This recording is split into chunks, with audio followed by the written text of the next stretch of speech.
یہ سے ایپل جانتا ہے نہ چھوٹا سے آم جانتا ہے، اس کو امی کہتے ہیں۔ یعنی ابھی یہ مکتب نہیں گیا، ابھی استاد کے سامنے نہیں گیا، ابھی کسی کے احسان کے تلے نہیں رہا، اس لیے دنیا کی تعلیم ابھی حاصل نہیں کی ہے، وہ امی ہے۔ آقا کریم کو امی اس لیے کہتے ہیں، آپ نے ظاہراً کسی مکتب کو اختیار نہیں کیا، آپ کا کوئی استاد نہیں ہے مخلوق میں سے، اس لیے آپ کو امی کہتے ہیں۔ جاہل نہیں، امی کا معنی جاہل نہیں ہوتا ہے، امی اس کو کہتے ہیں جیسے سادہ سادہ بچہ باپے پیٹ میں پیدا ہوا ویسے سادہ مزاج لے کر زندگی گزارا، اس نے کسی مدرسے سے کوئی ڈگری نہیں حاصل کیا۔ لیکن جب ہم پوچھتے ہیں کیا نبی پڑھے لکھے تھے تو ہم نے کہا بھیا میں تو نہیں جانتا ہوں، قرآن سے کیوں نہیں پوچھ لیتے؟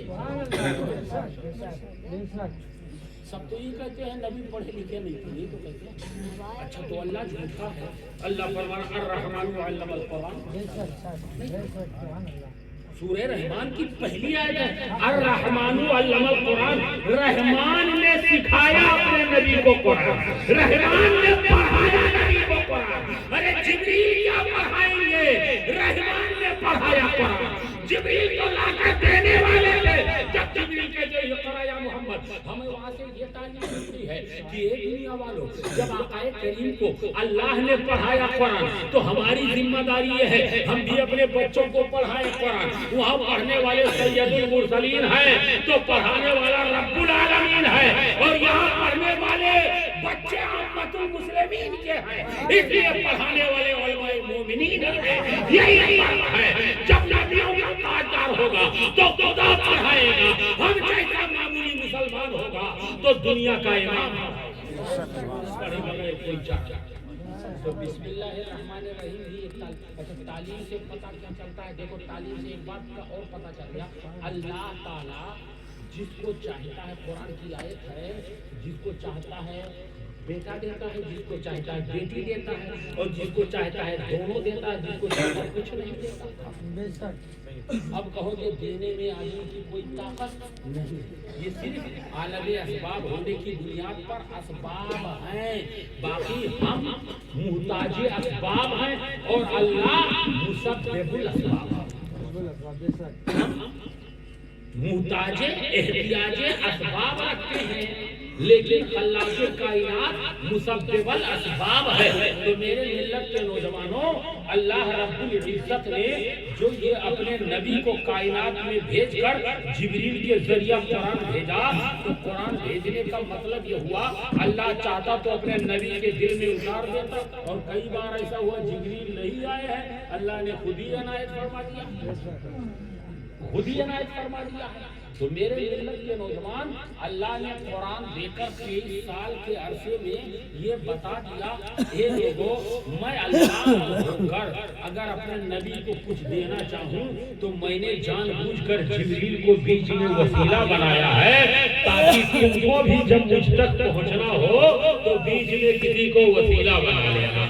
اب اس کو بناؤ گے وسیلہ تو سیدھی سی بات ہے، کپڑا چاہیے تو کلاتھ اسٹور پر جاؤ گے، لوہا چاہیے تو آئرن بھنڈار جاؤ گے، سونا چاہیے تو زرگر کے ہاں جاؤ گے، یہی تو مٹی کا برتن چاہیے تو کمہار کے ہاں جاؤ گے، اور دھاتو کے برتن چاہیے تو گھٹیرے یا برتن بیچنے والے کے ہاں جاؤ گے، ایسے تو جاؤ گے۔ اچھا پان آپ کو لینا ہو، پان کھانا ہو، پان آپ کو کھانا ہو تو کپڑے کے دکان پر پان ملے گا، کہو گے جناب پان پٹی پہ جانا پڑے گا، ایسے تو ہے۔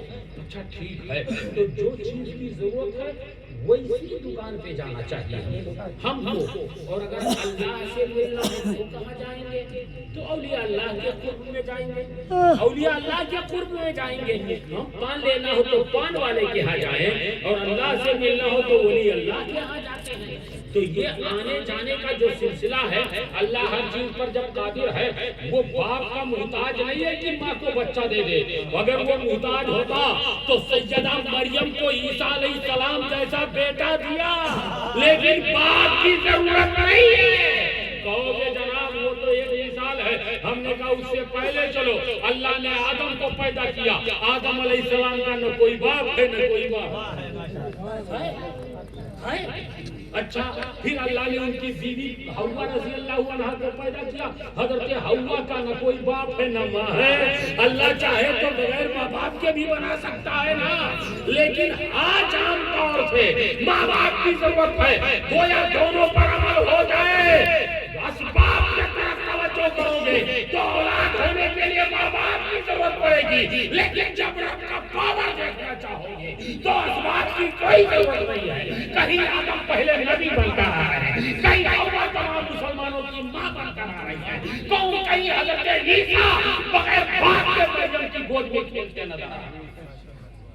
تو یہ سب جاننے کے لیے دیکھیے.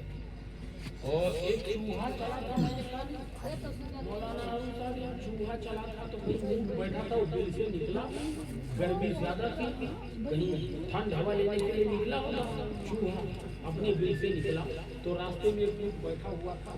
تو وہ سمجھا, دائیں بائیں آگے پیچھے دیکھا تو چوہے نے سمجھا کہ کوئی اونٹ کا مالک ہے, دانت سے رسی پکڑ لے کر چل دیا.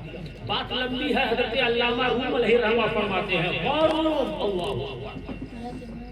مولوی ہرگز نہ شد مولائے روم تا غلام شمس تبریزی نہ. مولوی ہرگز نہ شد مولائے روم تا غلام شمس تبریزی نہ شد. حضرت مولانا روم فرماتے ہیں وہ لے کر چلا. میں کیا کہتا ہوں, جب یہ لے کر چلا نا تو سمجھا تھا میں اس کا مالک بن گیا ہوں, لیکن جب اونٹ کے پاؤں کے نیچے آیا تب پتا چلا یہ اونٹ کے پاؤں کے نیچے نہیں آیا ہے, بلکہ اس کی اوقات یاد آ گئی ہے. مولانا ہارون کی ڈیوٹی چل رہی تھی, میرے جیسا کوئی آدمی پہنچا, گاؤں والوں کو بتایا کہ ان کے پاس دستار بندی نہیں ہے. گاؤں والوں نے کہا بھیا جب دستار بندی نہیں تو آپ ڈیوٹی نہ کرو.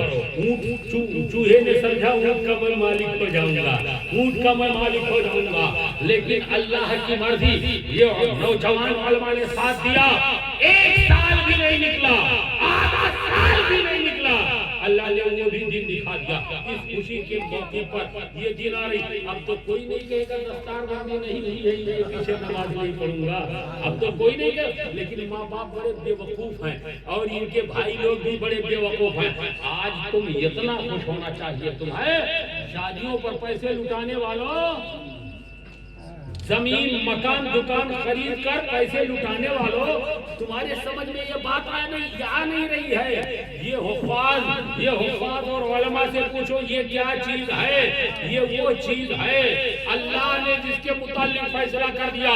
ایک غریب بچہ ہو اور ایک گاؤں کا کروڑ پتی ہو, دونوں کو سامنے کھڑا کر دو, دنیا دار ایک کروڑ پتی کی طرف جائے گا, لیکن مصطفیٰ کا وفادار وارث النبی کی طرف جائے گا. اور